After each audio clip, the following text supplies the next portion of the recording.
السلام علیکم۔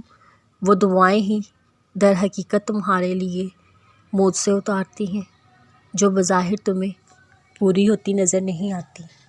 تم مانگتے رہنا، اللہ کو مناتے رہنا، پھر عنقریب تم دیکھو گے یہی دعائیں تمہارے صبر کے ڈھیروں انعامات لاتی ہیں۔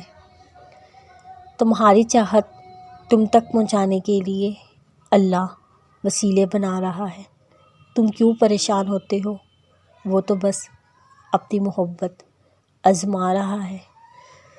ناشکری کر جاتے ہیں ہم اکثر تیری، پھر بھی بے شمار نعمتوں سے نوازتے ہیں۔ وہ عطا کرنے پر آئے تو سب عطا کر سکتا ہے، اس کے لیے کچھ بھی ناممکن نہیں۔ وہ تو ناممکن کو ممکن بنانے پر بھی قادر ہے، لیکن اللہ تمہیں وہ عطا کرے گا جو تمہارے لیے بہتر ہوگا۔ بس اللہ پر بھروسہ رکھو۔ آپ کے ہر کام نرالے ہیں۔ میرے رب آپ کتنے پیارے ہیں۔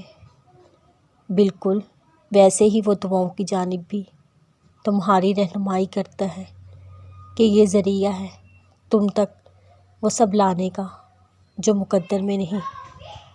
وہ کہہ چکا ہے تم چاہ بھی نہیں سکتے جب تک اللہ نہ چاہے، تو پھر مان لو اس نے چاہا ہے ایسا ہونا، تبھی وہ تمہیں یہاں تک لایا ہے۔ نہ اللہ کو تمہاری دعائیں بھولی ہیں، نہ ہی اسے تمہارا صبر بھولا ہے۔ وہ بس ایسی قبولیت تیار کروا رہا ہے جو زمین کی ساری تہوں، آسمان کے اوپر کے بھی آسمانوں کو لاجواب کر دینے والی ہیں۔